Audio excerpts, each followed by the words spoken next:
तो फिल्म की शुरुआत में हम मेन कैरेक्टर ब्रैड को देखते हैं, जो एक पायलट था। वो एयरपोर्ट पर आगे बढ़ रहा था, साथ ही अपनी बेटी से वीडियो कॉल पर बात भी कर रहा था। वो उसे कहता है कि मैं काम खत्म करके जल्दी तुमसे मिलने आऊंगा, जो सुनकर खुश हो जाती है। इसके बाद ब्रैड पायलट वाले केबिन में आकर अपने साथी पायलट से मिलता है और दोनों अपने अपने बारे में बातें करने लगते हैं। फिर फौरन बाद ब्रैड को बाहर बुलाया जाता है। एक ऑफिसर उसे बताता है कि इमरजेंसी की वजह से तुम्हें एक कातिल को अपने साथ ले जाना पड़ेगा, जो बहुत ही ताकतवर है, जिसका नाम टोनी है। ये जिम्मेदारी हम तुम्हें इसलिए दे रहे हैं क्योंकि तुम काफी समझदार हो, जिस पर वो मान जाता है और अपने प्लेन की बाकी स्टाफ से आकर मिलता है। और ये लोग मुसाफिरों के बारे में बात करने लगते हैं कि सब आ गए हैं कि नहीं। और जैसे फिर सारे मुसाफिर आकर प्लेन में बैठ जाते हैं तो ये लोग फौरन अपनी उड़ान भरते हैं। ब्रैड अपने साथी पायलट को बताता है कि मैं अपनी बेटी से बहुत प्यार करता हूँ और बहुत जल्द उससे मिलने वाला हूँ। हमारे एक दूसरे के अलावा और कोई नहीं है। और फिर ये लोग रात तक प्लेन में सफर करते रहते हैं, लेकिन तभी अचानक मौसम बिगड़ने लगता है, जिस वजह से ब्रैड परेशान नजर आता है क्योंकि उसे कुछ ठीक नहीं लग रहा था। वो सभी मुसाफिरों को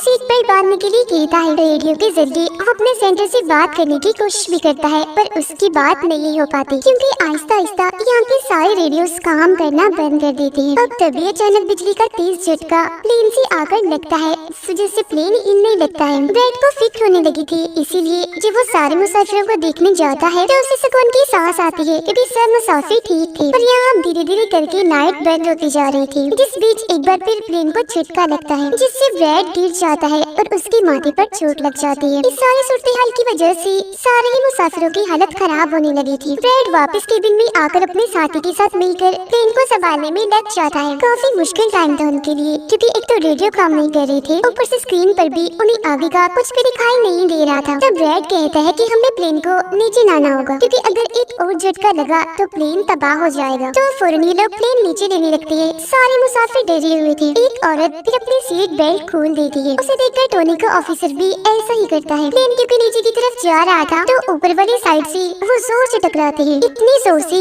कि फौरन ही उनकी मौत हो जाती है। अचानक तेजी से प्लेन नीचे आने लगता है। तब ब्रैड और उसका साथी जल्दी से इसे कंट्रोल में कर लेते हैं। तभी एयर होस्टेस आकर ब्रैड को बताती है कि मुसाफिरों की हालत खराब हो रही है, जिस पर वो कहता है कि सब कुछ संभालो, अपनी अपनी सीट पर बैठने का कहो क्योंकि जल्दी हम करीबी एयरपोर्ट पर उतरने वाले हैं। अब ये दोनों देखते हैं कि हम एक आइलैंड के ऊपर से गुजर रहे हैं, तो कोई और रास्ता फिलहाल ना होने पर ये इस आइलैंड पर प्लेन उतारने का फैसला करती है। वो कोई ठीक सी जगह देखकर फिर प्लेन को उतार ही देते हैं। हालांकि उन्होंने इमरजेंसी लैंडिंग की थी, पर फिर भी सही सलामत वो उतर ही गई थी। अब ब्रैड और उसका साथी तब खुश होते हैं जब उन्हें पता चलता है कि थोड़ी बहुत बिजली अभी भी प्लेन में है। इसके बाद ब्रैड सभी को नीचे उतरने का कहता है। उधर प्लेन की कंपनी का मालिक भी देख लेता है कि अचानक प्लेन कहीं गायब हो गया है क्योंकि उसने प्लेन को लैंड होते हुए नहीं देखा था और काफी देर से रेडियो खराब होने की वजह से उसका रास्ता भी नहीं हो पाया था, इसीलिए वो थोड़ा टेंशन में नजर आता है। अब एयर होस्टेस ब्रैड को आकर बताती है कि टोनी को लाने वाली ऑफिसर की मौत हो गई है। जिससे ब्रैड को दुख तो होता है, पर वो उसे कहता है कि चलो जो भी हुआ अब बाकी मुसाफिरों का ख्याल रखो। अब सारे लोग इस सोच में थे कि हम यहाँ क्यों उतरे हैं, जिस वजह से ब्रैड सामने आकर बताता है कि इमरजेंसी की वजह से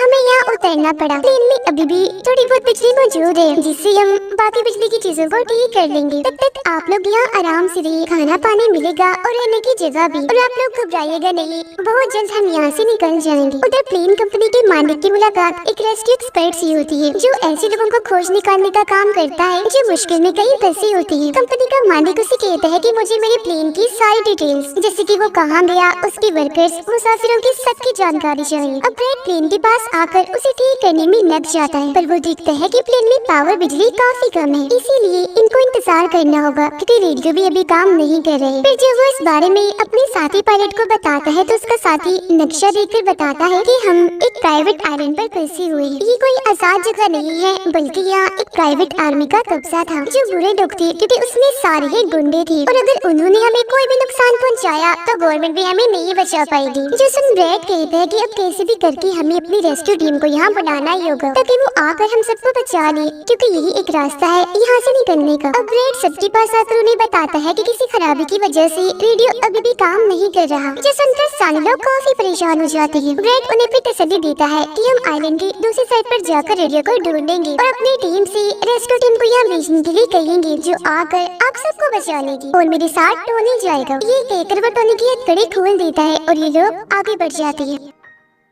अब हम प्राइवेट आर्मी यानी जो बुरे लोग थे उनकी हेड को देखते हैं, जिसके पास एक आदमी आकर बताता है कि यहाँ आइलैंड पर एक प्लेन आकर रुका है इमरजेंसी की वजह से, और उसके अंदर बहुत सारे लोग हैं जो अलग अलग मुल्कों से। जो सुनकर प्राइवेट आर्मी का हेड उसे पैसे देता है इस जानकारी की और फौरन अपनी टीम को तैयार होने का कहता है, क्योंकि शायद ये लोग उन्हें लौटने के इरादे से जाने वाले थे। आइलैंड के जंगल में ब्रैड और टोनी आगे बढ़ रहे होते हैं। टोनी ब्रैड से पूछता है कि तुमने मुझे आजाद क्यों किया और अब कहाँ लेकर जा रहे हो? तो ब्रैड उसे कहता है क्योंकि मैं तुम्हारी वजह से सबको खतरे में नहीं डाल सकता, और यह एक खतरनाक प्राइवेट आर्मी है जिसका मेरे साथ मिलकर तुम्हें सामना करना है। वो फिर और भी बहुत सारे सवाल ब्रैड से करता है और फिर अचानक ही चुप हो जाता है। तो जब ब्रैड पीछे मुड़कर देखता है तो टोनी वहाँ नहीं था, वो गायब हो गया था। उधर रेस्क्यू एक्सपर्ट प्लेन की जानकारी निकालने में लग जाता है। एक वीडियो में वो ब्रैड को देखता है जो झगड़ते हुए मुसाफिर से लड़कर उसे काफी मारता है। अब उसकी लड़ने की मारते देखकर रेस्क्यू एक्सपर्ट काफी खुश हो गया था, जिसके बाद वो प्राइवेट कंपनी के लीडर से बात करता है। कहता है कि आप लोग तैयार रहिए, कभी भी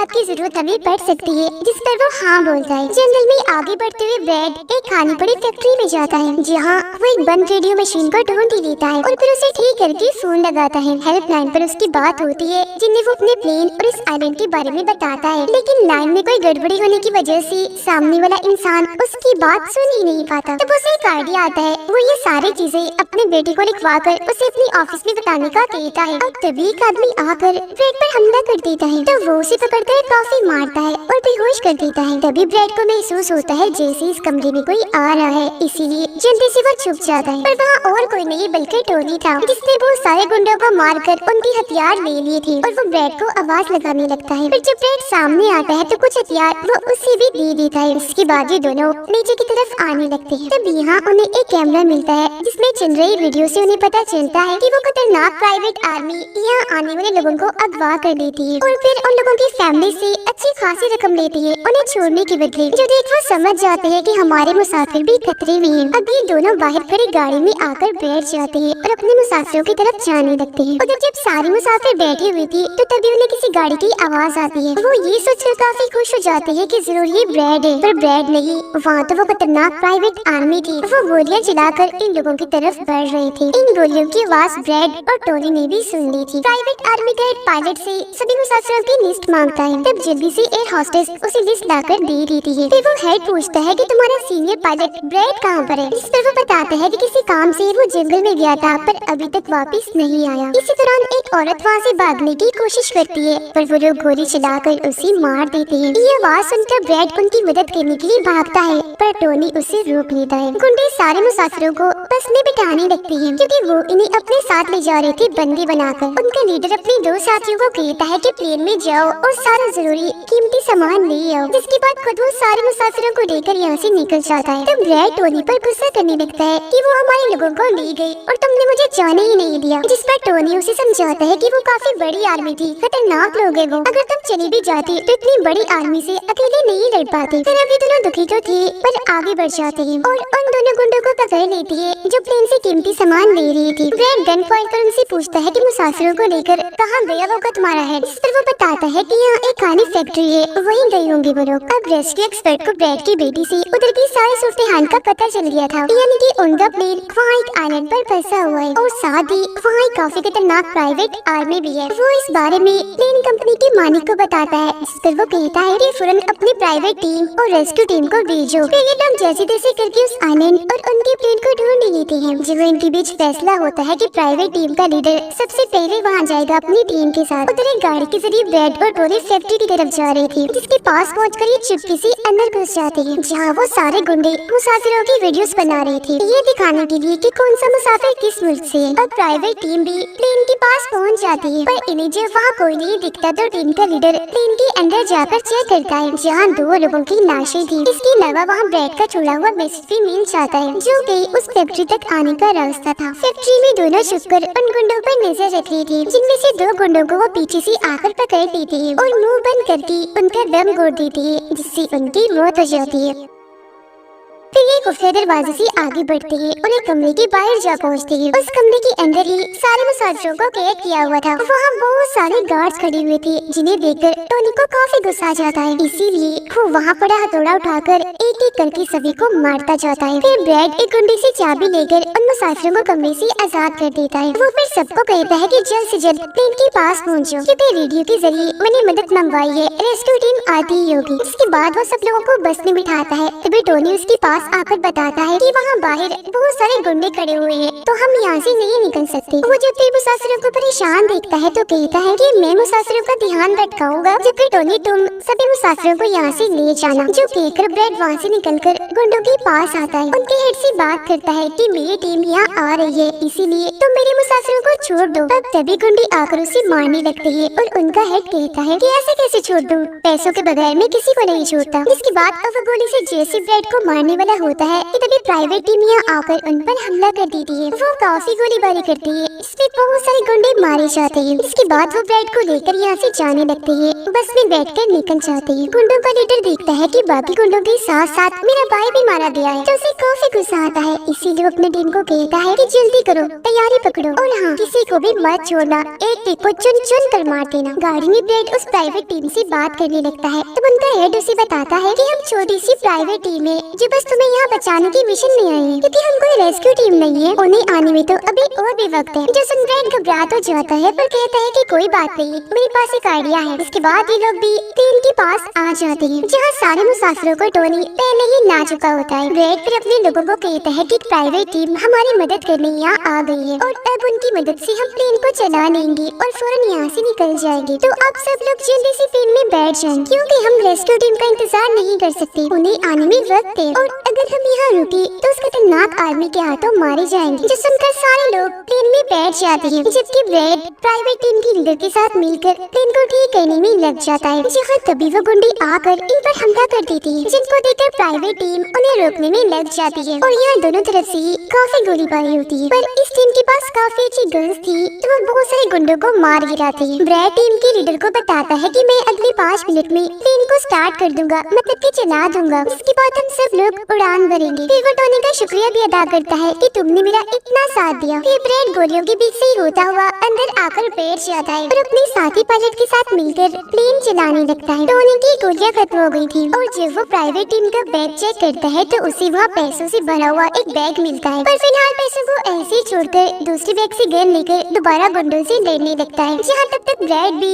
पूरे प्लेन को घुमा भी चुका होता है। फिर वो प्राइवेट टीम भी प्लेन में चढ़ने लगती है। ब्रैड को प्लेन कंपनी का मालिक बताता है कि मैं तुम्हें कोई महफूज जगह बता दूंगा जहाँ तुम जा सकते हो। सभी लोग तो प्लेन में चढ़ जाते हैं, पर टोनी नहीं चढ़ता। वो पैसों से भरा बैग लेकर वहाँ से भागने लगता है। तब उसे जाता हुआ देखकर प्राइवेट आर्मी उनके प्लेन पर हमला कर देती है। उनका हेड प्लेन के सामने रॉकेट लॉन्चर लाकर उन्हें एक ही झटके में उड़ाने का सोच रहा था, लेकिन उसे टोनी देख चुका था। वो उसे गोली मारकर गिरा देता है, ऐसा करने से रोक लेता है। ये देखकर ब्रैड को बहुत खुशी होती है, जिसके बाद वो अपनी पूरी ताकत लगाकर प्लेन उड़ाने में कामयाब हो ही जाता है। इस वजह से टोनी भी खुश था और वो भी फिर वहाँ से चला जाता है। ब्रैड प्लेन को आइलैंड से दूर ले जाता है, जबकि प्लेन का मालिक उसे एयरपोर्ट का बताता है जहाँ ये लोग जा सकते थे, जो काफी करीब था। तब ब्रैड उस तरफ प्लेन ले जाने लगता है, पर एक बार फिर प्लेन तबाह होने लगता है। इसलिए ब्रैड दोबारा से इमरजेंसी लैंडिंग करवाता है और उनका प्लेन नीचे आने के बाद जंगल के रास्ते आगे बढ़ने लगता है। सब लोगों की जान बच गई थी,